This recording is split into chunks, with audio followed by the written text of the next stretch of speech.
Creating గురించి మాట్లాడదాం. ఈ మధ్య చాలామంది రీల్స్లలో మీరు చూసి ఉంటారు, ఈ ట్రాన్స్ఫర్మేషన్ నుంచి ఈ ట్రాన్స్ఫర్మేషన్కి the secret behind this transformation creatine అని చెప్పేసి. మీరు నిజంగా బిలీవ్ చేస్తారా ఒక సప్లిమెంట్ ఒక ట్రాన్స్ఫర్మేషన్కి కారణం అంటే? This is all shit. ఎందుకు చెప్తున్నా ఇప్పుడు ఇదంటే, ఈ మధ్య నాకు కూడా చాలామంది డిఎమ్స్ వచ్చినాయి.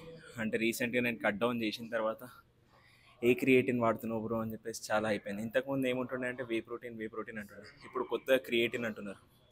ఇది బేసిక్గా ఈ so called Instagram influencers and ఎవరైతే సప్లిమెంట్స్ ప్రమోట్ చేస్తున్నారో చాలా వరకు ఇదంతా ఫ్యాంటసైజ్ చేసేసారు ఫిట్నెస్ అంటే. ఇన్స్టాగ్రామ్ ఓపెన్ చేస్తే, రీల్స్ ఓపెన్ చేస్తే మీరు ఫిట్నెస్ కంటెంట్ ఫాలో అవుతున్నారు అనుకోండి, సింపుల్గా జిమ్కి పోవాలంటే ప్రీ వర్కౌట్ అంటారు, స్ట్రెంత్ పెరగాలంటే క్రియేటిన్ అంటారు, మజిల్ పెరగాలంటే వే ప్రోటీన్ అంటారు. ఎవరు real training, real nutrition, real value పెట్టట్లేరు. చాలామంది బిగినర్స్ని ఒక రాంగ్ డైరెక్షన్లో తీసుకొని పోతుంది బేసిక్గా.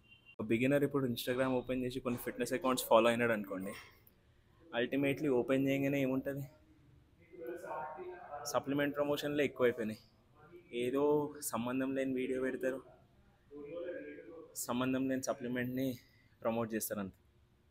ఇది చాలామంది బిగినర్స్ మైండ్లో ఏం క్రియేట్ చేస్తుంది అంటే, ఇది వాడితేనే బాడీ పెరుగుతుంది అని ఒక మిస్కన్సెప్షన్ ఉంటుంది. సి, ఎప్పుడో 4 years back 5 years back photo పెట్టి, రీసెంట్గా ట్రాన్స్ఫార్మ్ అయిన ఫోటో పెట్టి దాని వెనకాల ఈ సప్లిమెంట్ అంటే ఎట్లా నమ్ముతారు చెప్పండి మీరు? వాళ్ళు ట్రాన్స్ఫర్మేషన్ స్టార్ట్ చేసినప్పుడు ఈ సప్లిమెంట్ బ్రాండ్లు అసలు ఎగ్జిస్ట్ అయ్యి కూడా ఉండేవి. సో నమ్మకండి ఇవన్నీ. Promotions promotions promotions, don't fall into this. ఏ సప్లిమెంట్, ఏ మార్కెట్లో ఇంటర్నేషనల్ బ్రాండ్ తీసుకోండి, లోకల్ బ్రాండ్ తీసుకోండి, ఎంత పెద్ద బ్రాండ్ అయినా వాడండి, మీ హార్డ్ వర్క్, మీ కన్సిస్టెన్సీ లేకపోతే ఏం హెల్ప్ అవ్వదు. అంతే. మైండ్ సెట్ని మెంటలీ స్ట్రాంగ్గా బిల్డ్ చేయండి, that's so important. Creatine fund అయింది, మీరు క్రియేటిన్ వాడితే స్లో అండ్ స్టడీగా మీ స్ట్రెంగ్త్ అనేది పెరుగుతుంది. అది ఎప్పుడు మీరు కన్సిస్టెంట్గా క్రియేటిన్ యూజ్ చేస్తే, అప్పుడు ఒక 3 months 4 months 5 months కన్సిస్టెంట్గా వాడితే అప్పుడు మీకు తెలుస్తుంది ఆ డిఫరెన్స్. అది ఎప్పుడు మీకు ఆ 2 రెప్పులు ఎక్స్ట్రా కుట్టడంలో, 3 రెప్పులు ఎక్స్ట్రా కుట్టడంలో ఆ డిఫరెన్స్ అనేది తెలుస్తుంది.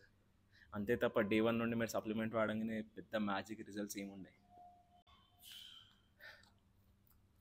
So that's how it is.